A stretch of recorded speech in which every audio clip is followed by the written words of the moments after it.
Bib with that spray down! Oh! For him, KSA!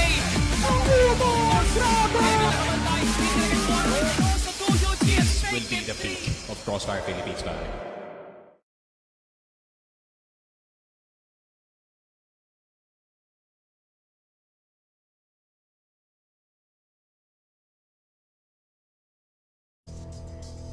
Welcome day ones! Ito ang CFPH Regional Finals. Shoutout sa mga OGs dyan. Tuloy pa rin ang batuhan dito ng VG at XM. Make sure na tayo ay sasabay sa flow at Vanguard ang namumuno ngayon. Kapit sa inyo mga sa.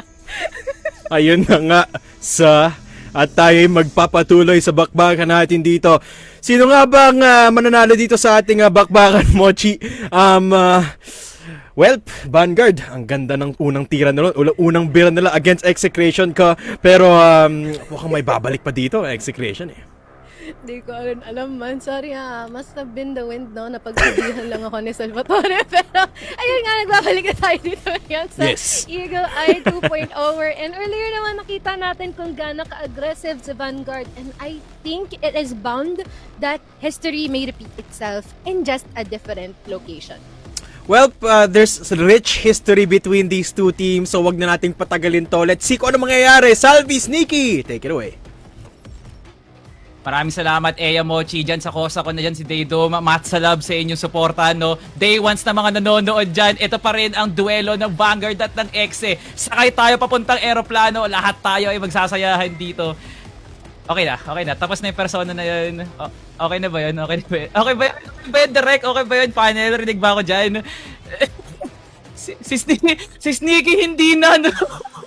Sa stand lang ako, pare. Masyado akong bata para sa mga nangyayari ngayon. But man, OG ako. I am the OG. As the kids like to say. Pero yun nga, VG at Execration going into map number 2. Yun nga, Eagle Eye 2.0 has always been an interesting take going into yung series natin. Obviously, Execration having their strengths pagdating sa mapa natin. But at the same time, Vanguard also having their fair share of experiences pagdating sa Eagle Eye. No? I mean, pocket pick ng Vanguard versus top 3 priority dito ng Execration. It really is a toss-up between yung dalawang teams natin, men. Well, this is something na bit of the complicated side though, entering into the next map territory. So, Eagle Eye is not something that Vanguard usually likes to boast. Oo, may kalakasan sila dito. Pero kung ihahambing naman natin from the likes of Stallions, in their opponent's Execration, you also have Pacific, no? Parang malaking contrast to para sa side ng Vanguard. So may dahilan nga talaga kung bakit to pinili ng Execration because they excel in the individual parts and yung aspects na itong mapa na to, no? Pinakita ng MATTJESS kanina na hindi lang basta dapat sa execution, no? Kung paano mo bubuhatin yung sarili mo sa mga long angles ng mapa to, dun ka makakasakay na papuntang eroplano, no? And eto na nga, no, mga day ones natin dyan, nood na tayo ng laban ng Execration tsaka ng Vanguard as we now head into our second map. Can Execration for Sport para sa ating set number 3. Yep. Sport would definitely be a great ending to this Cinderella series na meron tayo ngayon para between these two. The show is still good despite the 10-5 and A7J. First blood the entire game, the entire round. MZ is gonna go down saying hi to his old best friend dito pare. STRL will get ZYK in return. So it's a 4 versus 4 pero STRL around the corner inside the hotel position. A7J gets the better timing dito kay Dre. Gets the behind and STRL susunod na rin and Execration now starting to stretch their legs pagdating sa kanilang BL side pare and pati si Wooz na damay na rin. Ayun nga, sabi ko nga kanina pre, no, Execration just knows the bounds of the long angles dito and especially from A7J trying to roam around the map, no? Yung LB na yun pre, natakasan niya yun, pati yung bypass mismo, no? So walang nag-cover for the side of Vanguard because they're too busy trying to set up the high-low dito lang sa may hotel. ZYK now with the opening dito lang sa ating second round with that pick over to Wooz. STRL mag-isa lang sa hotel at dinaanan lang ni D pati ni FallX. MZ and Tetsu trapped around A site kasi nag-iingay yung mga ibang miyembro ng Execration doon. So it just means Dracifer should be the one defending this one. Tetsu trying to lurk down VRZYK. Makalampas Yun nga, lang. ba't hinarangan siya ni Tetsu? MZ nakahawak pa rin ng HM dito at hindi nauuga yung members ng Vanguard hanggat hindi natatabla tong laban na to. 3 low members para sa Execration as Vanguard continues to push as D gets taken down. A lot of picks pumapabor para sa mid-round ng Vanguard. A7J nagpaparamdam naman Tetsu. What a shot sa may house A. And just like that, the Vanguard mid-round gumagana at pumapaldo. Grabe, the Vanguard mid-round is definitely no joke. Tetsu, huge contribution dito sa round natin, but we do have another one-tap legend para dito sa Execration, but then MZ just takes him down. 1-1 Vanguard.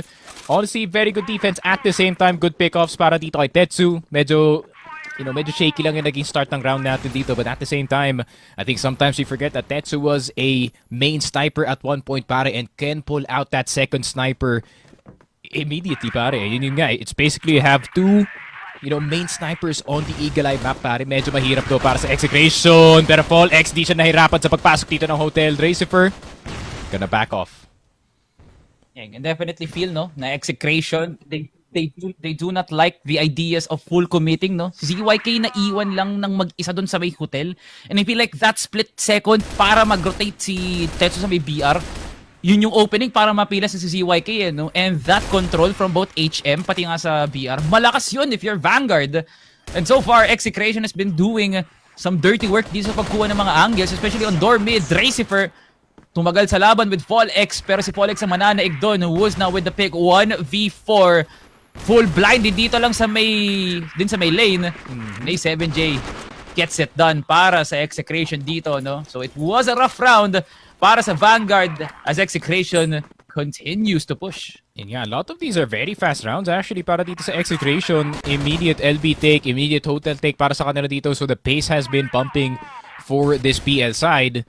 Pero para naman sa Vanguard, they also want to start upping the pace dito sa laruan natin. MZ finding CBN immediately, and this is what I was talking about MZ, pare. He catches those timings on those very important players, and with CBN out, entry is gonna be a bit weaker para dito sa Execration, pare. Oh yeah, so it's still something questionable, no? For the side of Vanguard, if they will continue this kind of defense. Knowing na may tendency nga silang kunin yung yung LA, galitin nga nila yung House A, at ayun din. Mahihirapan na mag-exec ang Execration dito. So it's now a bit of a confusion, no? If ever Execration could just try and roam around the map. Wala talagang lumilikot dito sa Vanguard, no? They are now disciplined like that, and there's no changing of pace para sa BG. Yeah. Actually, well, there's still rounds dito, no? Similar sa nakita natin dun sa sub-base Salvatore na, they're still gonna be making some noise in and around the mapa natin, but at the same time, making sure that defense is very strong on the sides themselves. Pero isang minuto na lang natitira para sa Execration para mag-decide kung saan sila pupunta dito. Red na ang ating oras, who's steady lang. VG still not giving any information. MZ wanting a part 2, pero siya pala yung mahuhulog dito. Fall X trading his fellow one-tap legend dito, pare. And let's see what they can do on the A side. Pero mapapa-rotate na maaga dito yung ibang Vanguard players since they're gonna realize na wala masyadong tao dito sa B side natin. Oh no, it's a trap. Now, Execration, nakalampas sila ng lane dito, no? Dracifer hindi na kukunin yung pwesto dito lang sa may Ares. Bit of a confusion dito para dito sa Execration, no? Wooz now gets the pick. ZYK now with a follow-up. At natumba si Wooz as D gets also a follow-up. Lahat na nagro-rotate ng miyembro ng Vanguard tumumba. Kay A7J at kay ZYK, pre. What a play by Exe. And that mid-round read para sa Exe, hindi ini-expect ng Vanguard. Yeah, another hot start para dito kay A7J, no? 8 frags already in the game itself. Now starting to rock the rifles as well. Late push galing sa kanya, preventing Tetsu from making a big play happen. At the same time, Vanguard, MZ getting a bit too reckless on that long A position. Granted, you would have gotten itong si Fall X, but with the lack of map control na meron sila in that mid position, just fully taken advantage of dito ng Execration. So 3-1. Execration, medyo tumahimik na dito sa round natin, but still, fastly taking itong hotel, no? Vanguard naman, they're already inside of the sites. It's a slow It's a slow pace here for Execration. Not the usual one, pero para ma-caught off guard lang ang Vanguard muli. Bakit yung gagawin nga nila dito, no?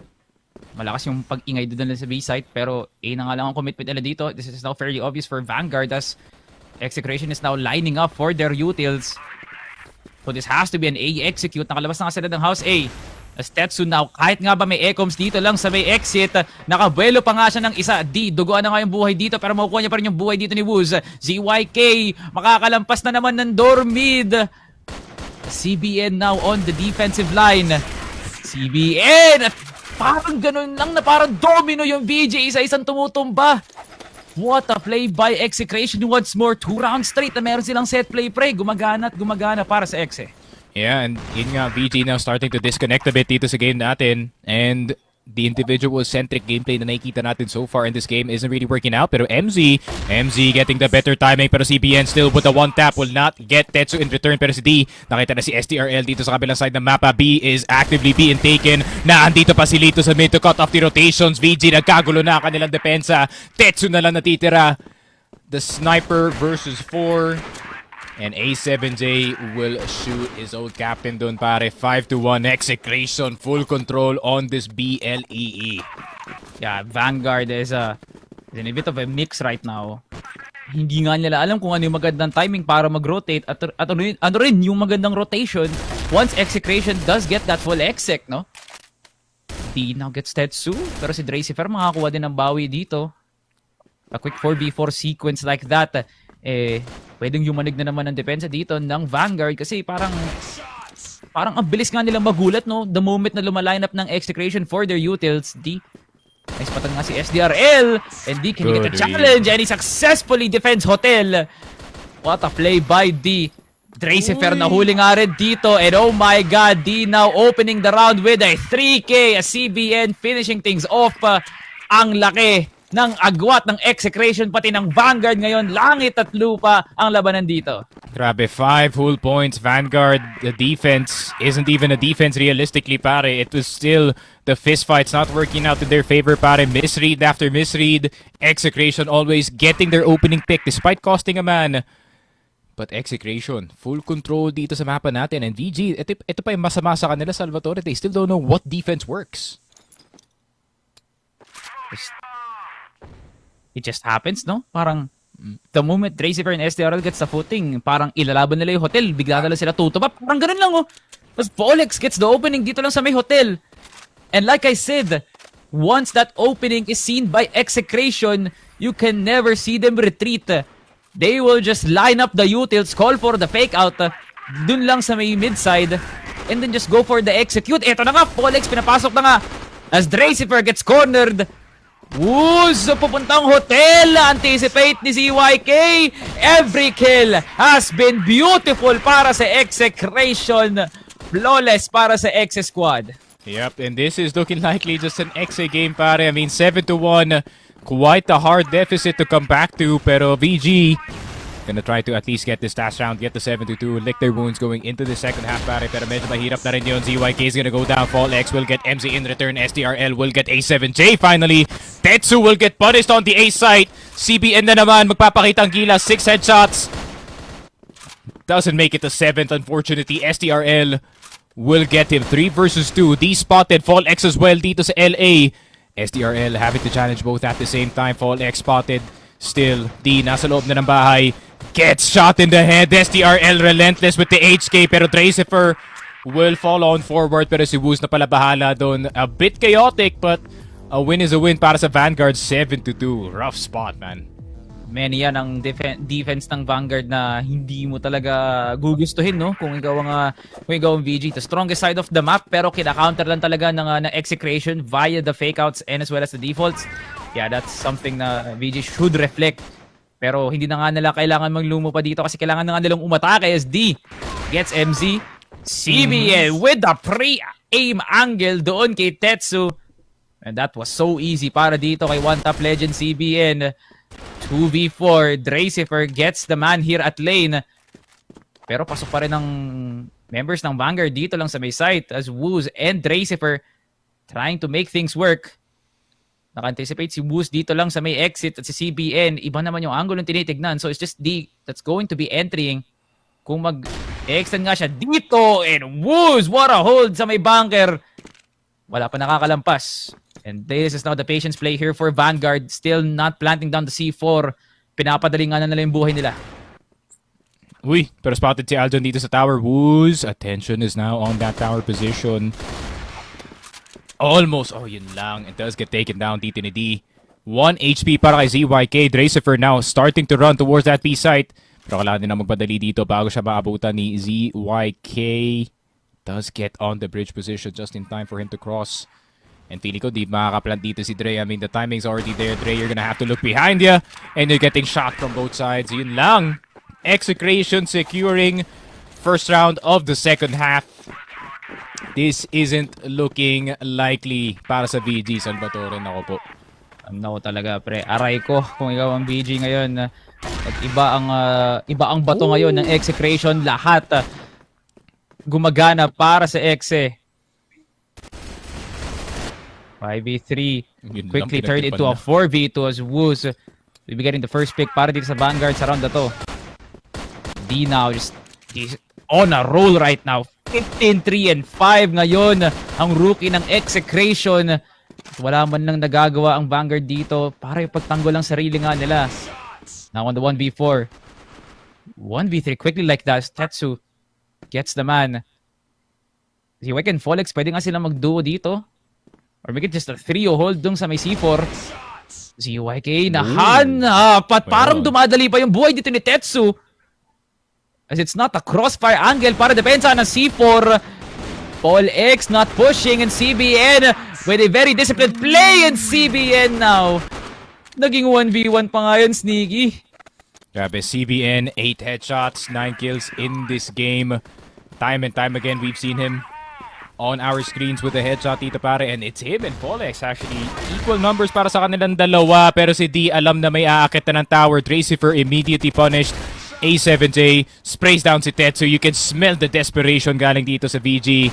And it's not looking likely. Kagaya nga na sinabi ko kanina, pati si MZ nawala na ng buhay. SDRL up next on the menu. Who's the last one left alive? And it's all 5. Not all 5 just yet. Hold on, Who's? Cheeky 1v5 ba? Bet? Natin. Montage. Pang story. Pang post. Ayun Wala. lang. Para sa harang ng tondo. There's Execration makes quick work dito lang sa Eagle Eye. And man, Vanguard gets put in their place dito sa mapang to. Yeah, Execration may dahilan kung bakit nga nila pinili to and they will be forcing forth as our decider. Pinakita na Execration no na pwede kayong kumuha ng mapa pero hindi yung buong gera. Yeah, no, it was a very quick affair. Not gonna lie, 10-2, instantly done para dito sa Vanguard. I feel like at a certain point no dito na game natin, they probably just mentally checked out dito sa game natin and just, you know, prayed for port at this point. So, ayun nga, it does suck para dito sa Vanguard considering meron naman silang fair share of experience sa mapa na to and they also know how to move. Problem is, yun nga, every single shot is missing para sa kanila dito.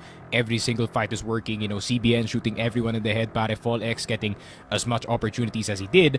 Pero yung pinakamalaking sakit dito ng Vanguard was si A7J. Para A7J was just busting open yung mga defenses dito, whether it is passive or aggressive. And yung it's the fact that it's him and D busting these defenses open, and the fact na yung Vanguard they couldn't adjust at all dito sa mapa natin kasi every single round is a different offering para dito sa Execration. Program talaga no yung Execration na mag-hold ng angles, play passive, and I think that was the bane of Vanguard no na hindi ka nila ine-expect na ganoon yung magiging pace ng Execration dito no. Time and time again we would like to point out na Execration really likes to play it aggressive no, yung mid-round nga nila may kagandahan nga naman. But for setting up the site is even better para sa Execration no. Parang ang naging malaking impact si D no sa pagkakaroon ng space sa mapa no, and especially CBN. Yung duwong yun pre na kanina pa nangongolekta ng bungo ng members ng Vanguard no, it's just flawless for them. It's that simple of an approach.